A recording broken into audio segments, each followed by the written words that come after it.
Do you want to stay up to date with the messiest drama on the internet? Or what about those crazy viral challenges? Then be sure to tune in to TMZ Verified, the podcast. I'm Wild. I'm Steph. And each week we're either breaking down the spicy viral stories or we're hanging out with the most popular influencers around. Tana Mojo is in the building. I don't even know if they're hating. They're probably just telling the truth, but we love the haters too. Sophia Franklin. Yeah, I mean, we can talk, but let's be real with each other, you know? Bryce Hall is here, y'all. Make some noise, people. I'm single, by the way. Right. So if you like viral drama, influencer culture, and just overall hot messiness, check out new episodes of TMZ Verified every Thursday right here on Spotify. This episode is brought to you by Carnegie Mellon's Tepper School of Business. Want to advance your career or switch fields? An MBA from Carnegie Mellon's Tepper School of Business can help. Earn your degree from a top-ranked business school with a thought-provoking curriculum, one-on-one leadership coaching, support from experienced career counselors, and full-time, online hybrid, and accelerated MBA formats. Join the intelligent future. Visit cmu.edu/Tepper to learn more. In today's episode, we're going to talk about an occult practice that you can try at home. Enjoy.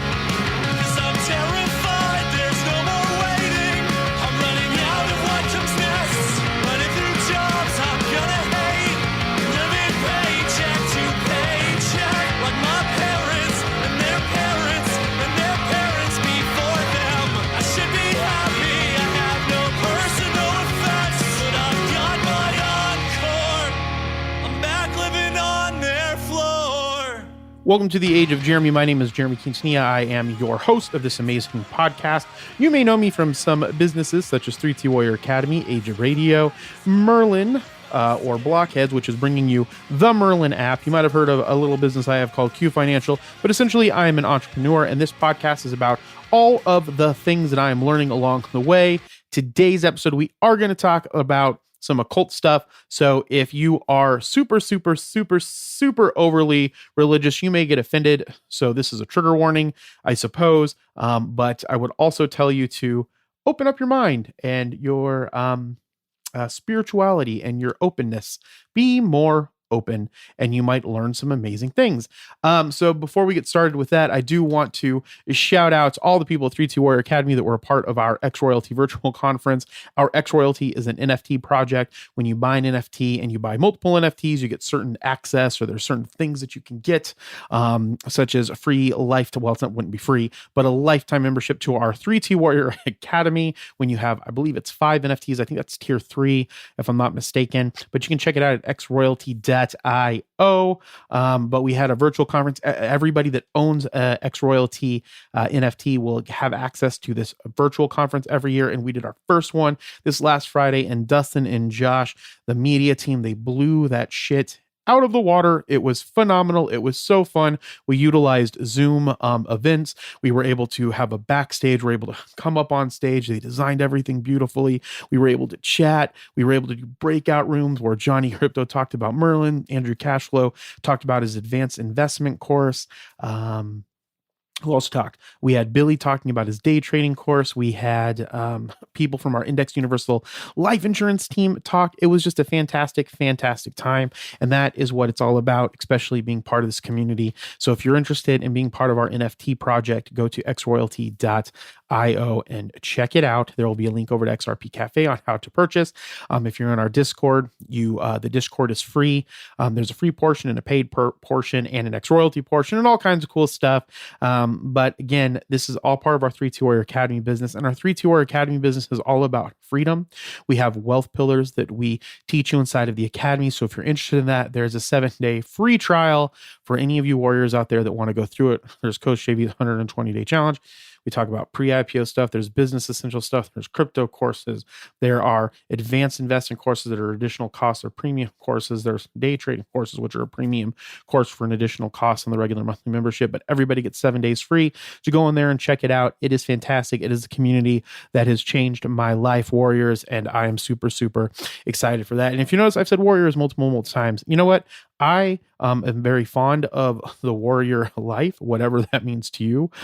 It means something specific and special to us inside of our community. We call all of our community warriors. And so I'm going to move away from calling people peeps, which is something that I do on my socials and stuff. And I'm just going to go back to warriors because the warrior is an amazing thing, and we have a special mantra inside of the Warrior Academy. That's the warrior mantra, and it goes like this: a warrior is kind, loving, compassionate, and most of all calm, but at any point activate to protect their family and what they believe in. It is neither a man or a woman, it is a spirit.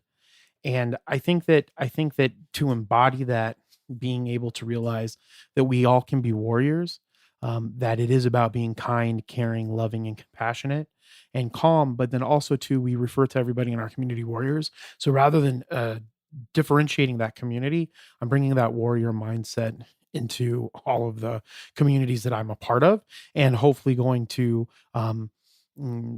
teach or show or portray some of those things that I think that are part of being a warrior. And some of those things to me are religious practices or spiritual practices, along with martial arts practices and things that we would regularly think of as being a warrior. Now, that being said, I don't practice martial arts on a regular basis. I do practice spiritual practices on a regular basis and trying to get back into doing more martial arts on a regular basis. Now that I am spending these 5 years, 1 year down into more efficiency, getting better with every amount of moment in time, getting more about it being effective, moving the world forward and designing the world that I want to see. And so if you are interested in that and you are a warrior and you want to know a bit more about the Warrior Academy, again, there's a link in that episode description, 7-day free trial, go and check it out. But our warriors did an amazing job with our ex-royalty virtual conference. So I want to give them a huge, huge shout out. And then the other thing that I want to say is by the time that you hear this, Merlin will probably be live to waitlisters. Head on over to the 3-2 Warrior Academy YouTube channel. There was a live video with CJV and Johnny Crypto where they talked about not getting wrecked in 2024 in the crypto space, and how and why Merlin can help you with that by creating an exit plan and an exit strategy. So if you are part of my special channel, my Q Consolidated channel inside of my Instagram, head on over to Age of Jeremy, get inside of that special group. You don't have to pay anything. It's just more transparent information that I'm bringing to my audience in Instagram, utilizing the features and tools that Meta has provided for us inside of those in those applications. So I'm really, really excited about that. All right. So some of the other stuff, head on over to ageofradio.com. Check out all of the great shows that we have. Hang out with us on Twitter, on our Addicted to Podcasting Facebook group. There's links to everything in the episode description. Be a part of our community because I am building and we are building. Our team is unstoppable and we are building some of the greatest things in human history. And I'm super, super excited about that. So anyways, to kind of get started with what I wanted to talk about today, because it's going to be a little bit of a weird topic, I would say, for a lot of people. And I am trying to be less weird about it. And the things that I want to do. So one of those things that I want to do is I'm a huge fan of Twitter Spaces. In fact, I'm kind of taking that idea and we're integrating it into an application that I'm slowly designing for something that we're working on with Age of Radio. And so Twitter Spaces, or X Spaces, whatever you want to call it, is a great way, like Clubhouse, to interengage with your community in audio fashion. And one of the things that I'm getting to, along with this efficiency piece, getting better, rolling a lot of this stuff out, is another show on Twitter Spaces where I'm just going to talk about occult stuff, magic stuff, things that you normally, spiritual stuff, get people talking about it to make us more open and about it. And the reason that is because one of the things I learned from an amazing podcast called Speaking of Psychology, and it was about suicide and mental health in the workplace, and just mental health in general, is that it's not so much about educating people about mental health that actually gets people to be more empathetic about mental health. It is about knowing people that have mental health issues and understanding that they are regular people that are going through lives, doing the best that they can, dealing with a mental disability or a mental health issue. And the more that we talk about those things and the more that you know people that have those issues, the better that we can create an empathetic and compassionate space for people with mental health and those types of conversations. And so a lot of the things that I talk about a lot lately in some of the conversations that I've been having at some of the conferences. I did it at our Freedom Conference. I talked about it at the CJV meet and greet. I talked a little bit about it at our ex-royalty virtual conference, is that I have a mental health disorder called borderline personality disorder, which I'm being open about and talking about it. And this is going to lead into what I want to talk about today, is that the more that I talk about that it's an irregulation of emotions, that when I get sad, I'm a lot sadder than someone who has that has regular emotional patterns. And when I get angry, I'm a lot angrier than people that have regular emotional patterns. When I get jealous, my jealousy is harder, my anger is harder, my sadness is harder, my happiness is harder. I experience life a lot differently than other people do because of that unregulated emotional situation. And so one of the best ways to do that is meditative practices. There's a specific therapy that goes with that. I'm not going to get into that now. You can go look it up. It is cognitive behavioral therapy. And so, or dialectic behavior therapy. Sorry. And so essentially what it is it takes mindfulness practices in your everyday life to realize that you can be in that moment. And what that allows you to do is that when you are feeling sad or when you're feeling angry, you're just in it. You are just experiencing it. You are just understanding it. You are not reacting to it. And then that allows those emotional regulations to pass and for you to get better understanding of how they work so that you can go and live a regular life. So without yoga, meditation, magic, religious practices, spirituality, it would have been a lot harder for me to cope and get through life. And there was a lot of problems that I had throughout life dealing with alcohol abuse, drug abuse, or not drug abuse, but alcohol abuse, behavioral problems that have all stemmed from that irregulative emotion. And so, or unregulated emotion. And so with mindfulness and these types of practices, we can start to get a better understanding of who we are, which is a little bit about what this specific practice does that I'm going to talk about today. And so I'm not going to say that this practice is designed for people that have borderline personality disorder. The reason why I brought that up is because the more that you know that I have borderline personality disorder, the more that you are going to understand that people have borderline personality disorder necessarily aren't crazy. They just experience the world in a different way. And that's going to hopefully make you more empathetic, sympathetic, and compassionate towards individuals that say that they have borderline personality disorder. And you're not going to be like, oh, well, that's a fake thing, or that's, just a made up thing, or something along those lines that we tend to do when we don't understand something. And even if you did educate yourself on it, it is better to know somebody that has it to understand it than to not. And that is what makes people empathetic and compassionate. And so in my mind, or the way that I think about it then, is that if we talk about magic, or we talk about spiritual practices or ceremonial practices or mystical practices or mysticism, the more open we are going to be able to have these conversations. And then the more people will be less fearful of things, because when they don't understand something and when they don't know someone that does that thing, that is where fear comes from. And one of the things that I wanted to do when I was a lot younger was spend time educating people on this so they could be a part of these practices, understand that there's benefit, there's different types of benefit, there's different ways to use these in everybody's spiritual practice, and all the spiritual practices are the same and oneness. And it's a very new age concept. And so if you were to say to me, what religion are you? I would normally say a Buddhist, but in my heart, I'm a mystic. I am a magician. I would say I don't use that as like an illusionary. So when you're talking to someone who practices magic or practices occult things, right, they usually refer to themselves as magicians. And when they're talking about someone who practices what normal people would think of magic, that's illusionary. So if we were to take all of these things and put them into the world of Dungeons and Dragons, that would be illusionary magic, and then ours would be ceremonial magic. And so there are different things. And so there are lots of different ways to use magic in different areas. And I'm not going to sit on this specific podcast and talk about magic specifically. I want to talk about kind of the goal of what people are trying to do when they are going after enlightenment. So if you don't know what enlightenment is, it is something that's talked a lot about when we think of Buddhism, when we're thinking of free thinkers, when we're thinking of progressive people, and their different types of religious practices. But essentially, enlightenment, what it is, give me 1 second. I want to use the definition from Buddhism, and I just want to make sure that I'm getting it accurate. So in Buddhism, it's the state of having attained spiritual knowledge or insight that creates an awareness which frees a person from the cycle of rebirth.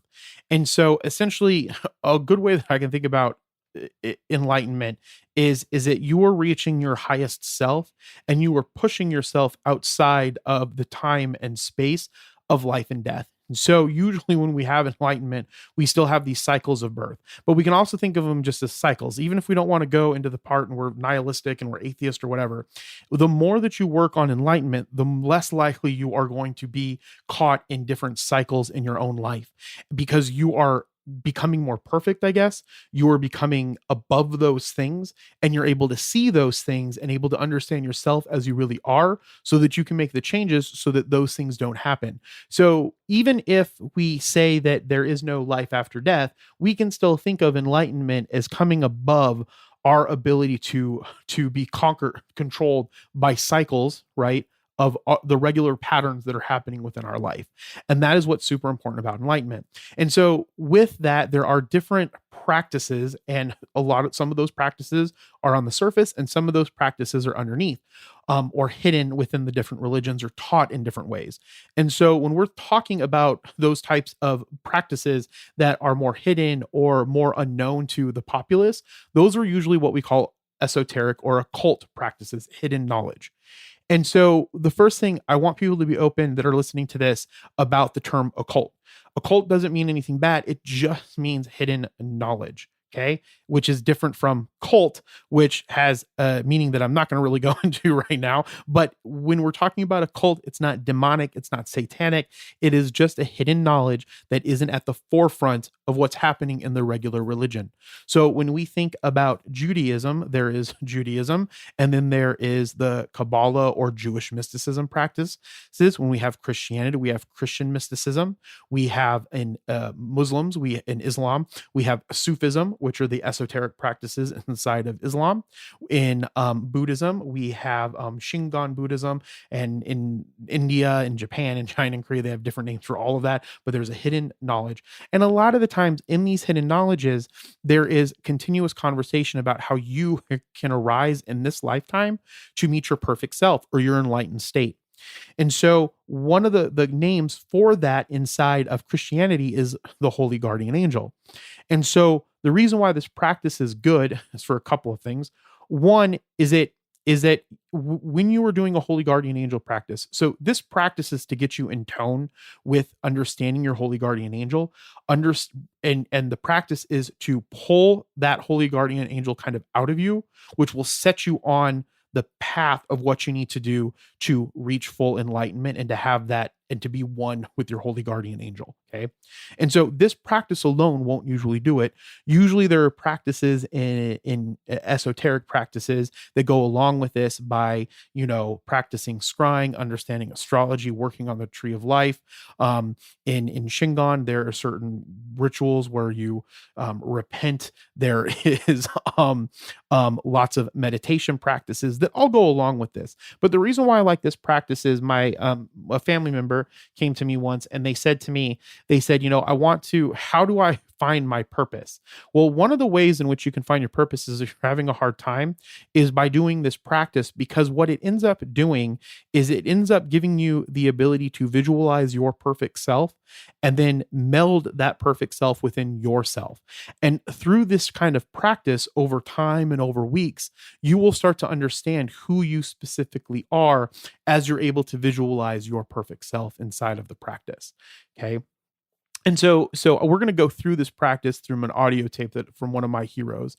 And my hero, this is, I don't have a lot of heroes or a lot of people that I respect a lot of people in the occult world, and I respect a lot of people in science. A lot of people today I don't have a lot of respect for. I don't know if that's because I'm arrogant or ignorant or whatever the case is.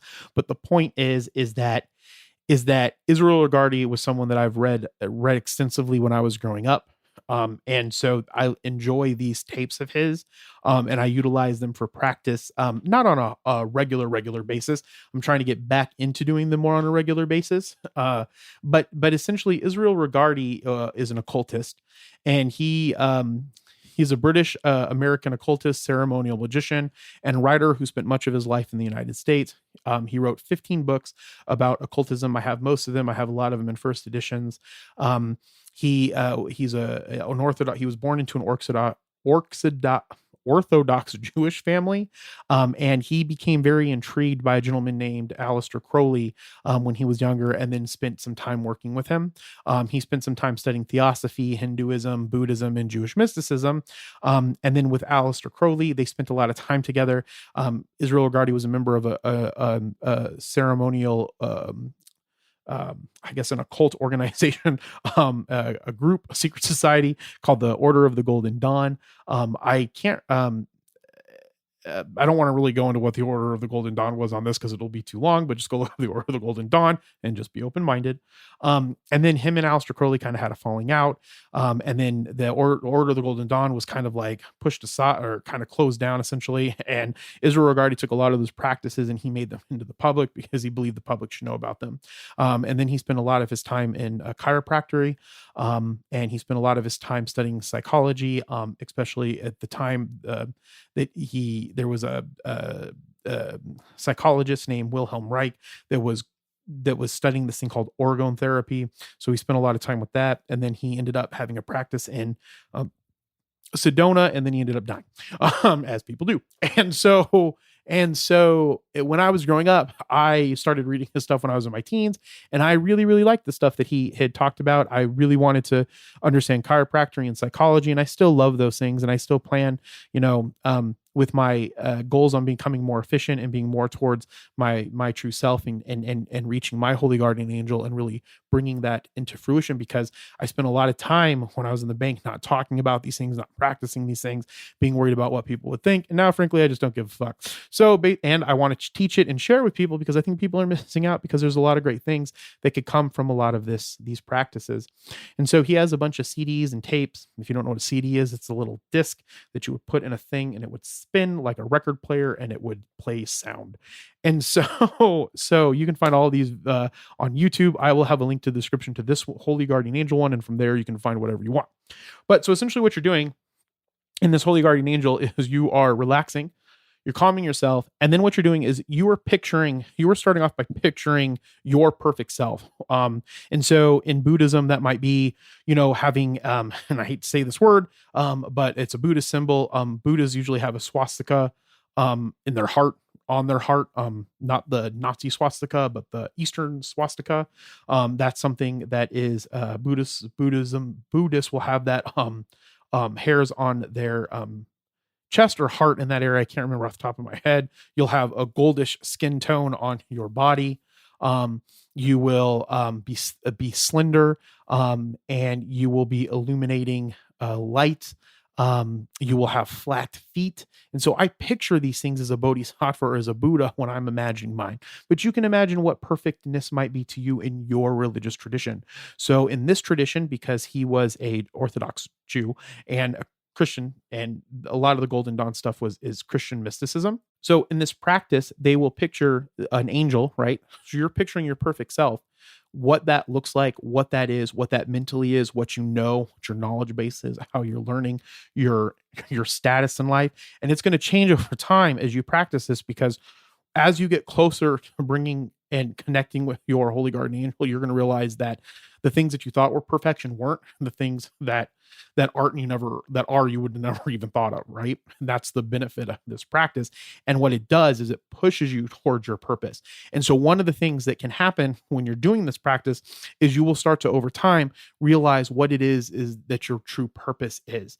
And that's one of the biggest benefits of practicing these types of things, if you're willing to give it a shot.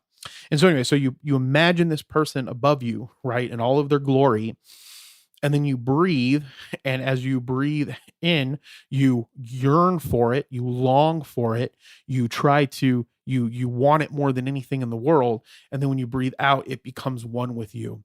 And then, as I'm not going to play the whole part of the practice. I'm going to play the beginning of it, but what happens is over time, then you're breathing and it's coming into you, and then it's coming into you, and then it's coming into you, and it's coming into you, and you start to become one with the holy guardian angel. And again, this is a really, really good practice, I believe, if you don't understand what your purpose is in life.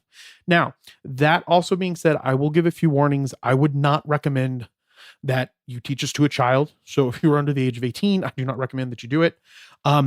Any type of, and I know it's going to sound strange and weird, unless you have a parent that's there to guide you. The reason being is because if there are any type of psychological situations within if there's any different types of archetypes that you believe in your subconscious, those archetypes start to come into fruition from them. And so a lot of the times when you're practicing occult practices, you can have the tendency to become narcissistic. You can have the tendency to have an inflated ego. You can have the tendency to start to think that you are some type of Messiah. You can start to think that you are a Christ. You can start to think all of these things. And while you are kind of all of those things,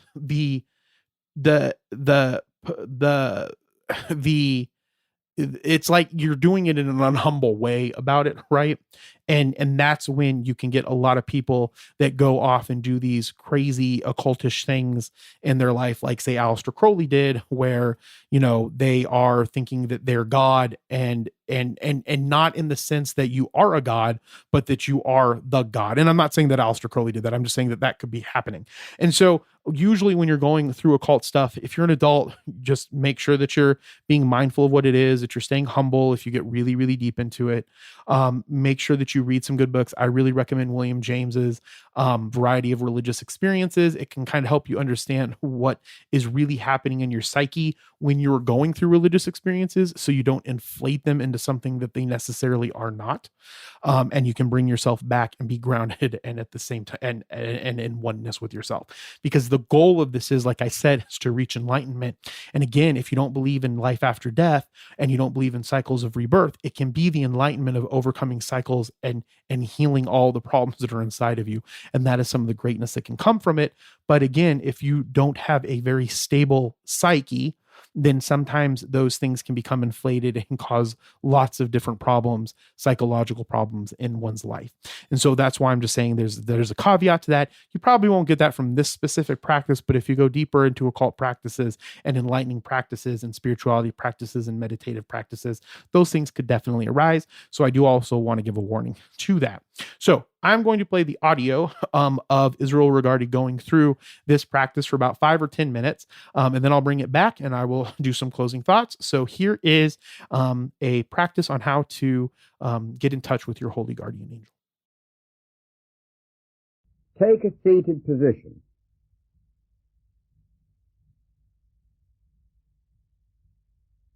Command yourself to relax. Start rhythmic breathing. Let us ask for divine guidance at the beginning of each session. O Lord of the universe, the vast and the mighty one, ruler of the light and the darkness, we adore thee and we invoke thee. Look thou with favour upon me, who now standeth before thee, and grant thine aid unto the highest aspirations of my soul, that I may be enabled to accomplish the great work, to the glory of thine ineffable name. Amen.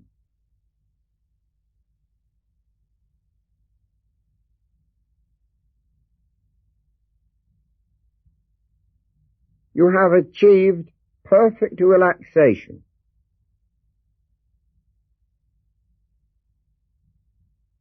Your mind is at peace.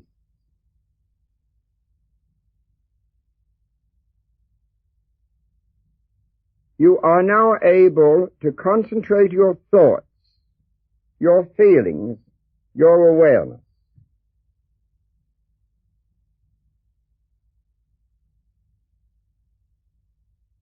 Imagine now there towers above you another being who represents your higher self, your holy guardian angel.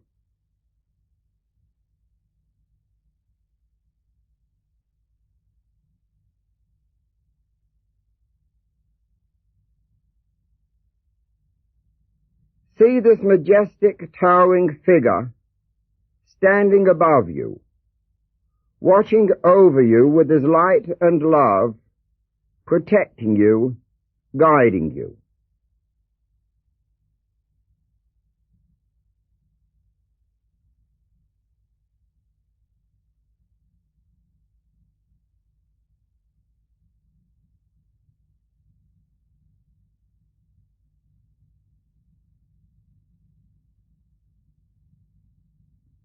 With each breath you take, you aspire and yearn to be one with your angel.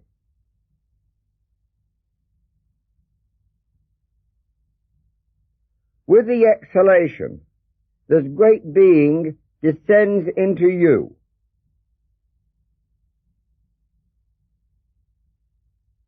You and your guardian angel are becoming one.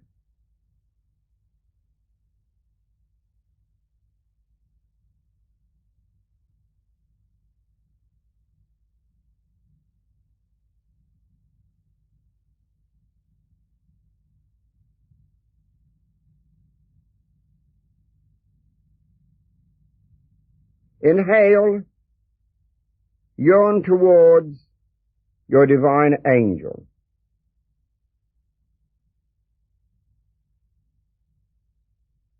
Exhale, he descends and occupies your being.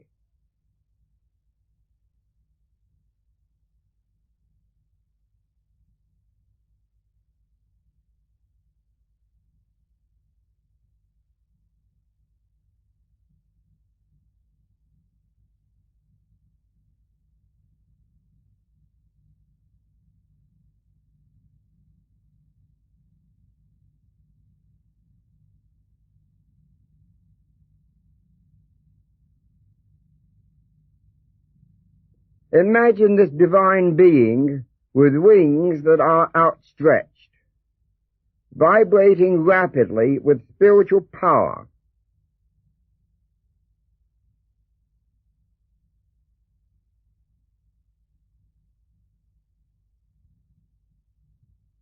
He stands above you, benign, gracious, beatific.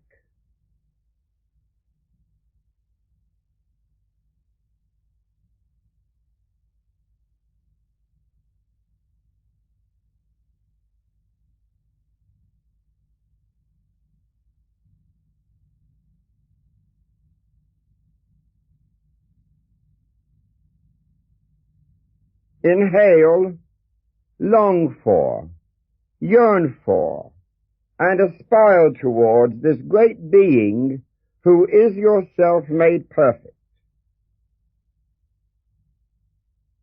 Exhale, imagine and feel this divine spiritual figure descending, occupying your body, your mind, your soul. Now, hopefully you made it through that entire audio. I know sometimes those things can sound scary or, mystical or to lack of a better understanding, satanic, or it just sounds like some old guy talking. It all depends on where you are at in your religious journey. And so I would recommend doing that maybe once or twice a week. It really helps me get centered when I'm not, if I feel like I'm going off path, to pull myself into my true self.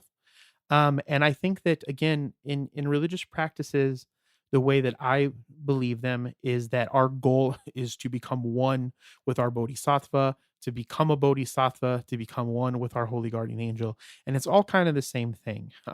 One of the things that I love about Buddhism is there is a path for everybody, because the Buddha, he did not believe that everybody could go one path and get to the answer. And so because of that, when we're looking at all of Christianity, Judaism, Islam, Sufism, um, Jainism, native religions, and by natives I mean Native Americans, Native Europeans, Celtic religions, Wiccan, any type of religion. Those religions, we have created over time, right? Or God has created over time, or a being has created over time, whatever you want to believe. They are here, and every specific one leads us to the same understanding of being able to, in my opinion, being able to get out of regular cycles within our life. Now, whether that's a cycle of rebirth and death, like I believe, or if it's just a cycle of having the same repetitive patterns, being with an abusive partner, being taken advantage of, taking advantage of other people, drinking, drugs, not having your finances in order. These types of things take you out of all of those things. So when you focus on your spiritual progress, and you focus on being better than you were the day before, and you utilize these amazing practices that I believe have been hidden from us, they haven't been hidden from us, I don't think, because of lack of not wanting people to understand them. They have been hidden because there's a fear that people will not know what to do as they go up, and that's as they go up as they get closer to this enlightenment. Not everybody can handle those types of things, in my opinion. Well, I take that back. In my opinion, I think people can handle those types of things if they are given the correct guidance. But it used to be that you would have to go and be part of the organization, like the Golden Order of the Golden Dawn, Builders of the Adiatum. And so those are the Builders of the Adiatum is still around to this day. And so you would have to go and be a part of these things, and that is how you would learn what you needed to learn to progress through their organization and to different levels, kind of like a Freemason group or a secret society. And so these groups aren't designed to be like to take over the world. They're designed to help people go through what they need to go through to become their better selves and to reach the enlightenment, and to become their perfect self, or to reach their holy guardian angel. And so one of the things that I believe, just like Israel Regardie believed, that everybody should be given this knowledge, and we should make those tools and resources available to the public so that they all can go and do that. And if you've ever listened to me ever, I believe in every single individual has the ability and to be the greatest that they can if they are given the resources and tools and educated and taught. And hopefully that's what I hope to do over time through my Try This at Home series on the Twitter Spaces. And so this is kind of like what those Twitter Spaces would be about, but we would be able to have people come up and we could talk. We could have really good conversations, because I haven't, when I was in bank for a very long time in the banking industry, I didn't do a lot of this stuff. I was afraid to do a lot of this stuff. And now that I am becoming myself finally again, from breaking away from the system, it is invigorating for me, exciting for me to be a part of this, and then get back on the path of me sharing these things, because there's still plenty of time to do it. And that is one of the things that I want to do, because I believe in these practices, and I believe in spirituality, and I believe we should be open and honest and have conversations about it. And I don't judge anybody based off of their religion. Sometimes I am anti what we normally think of Christian religions, just and to some extent some Mormons, and so I'm working to be better at that, just being honest. And just because of the way in which they push their religious beliefs, when I think that the way in which they're believing, some of them, is completely inaccurate and wrong. But I don't believe in telling people that they're wrong either. They can see the life that I live and see the life that others live. And if they choose not to be a part of that, or they want to continue to live their life, I'm perfectly okay with that. So again, I hope that you enjoyed this episode. I hope it wasn't too freaky or weird for anybody. Again, you can always reach me on Snapchat. You can Snapchat me anytime at Age of Jeremy and ask any question that you want. You can hit me up on all of the other socials. I guess I really like doing Snapchat. I was able to do Snapchat with a warrior who follows me on Snapchat, and I enjoy doing that. So warriors, I love you. Remember, be thankful, grateful, and kind. I will talk with you next time.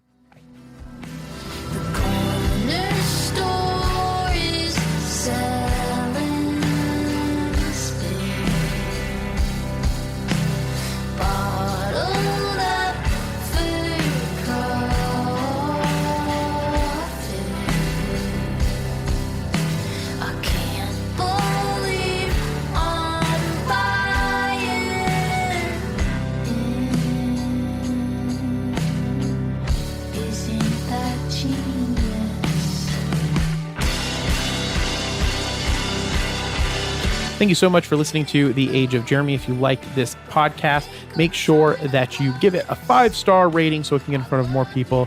If your podcatcher allows you to give ratings, the opening song was Brave Faces Everyone by Brave Faces Everyone by Spanish Love Songs. The closing song was Threatening Each Other Recapitalism by Illuminati Hotties. I use Neumann microphones, Zoom L8 mixing boards. I use Steinberg's Cubase to record on, and I use Waves plugins. And one last time, remember, be thankful, grateful, and kind. We'll talk with you next time. Bye.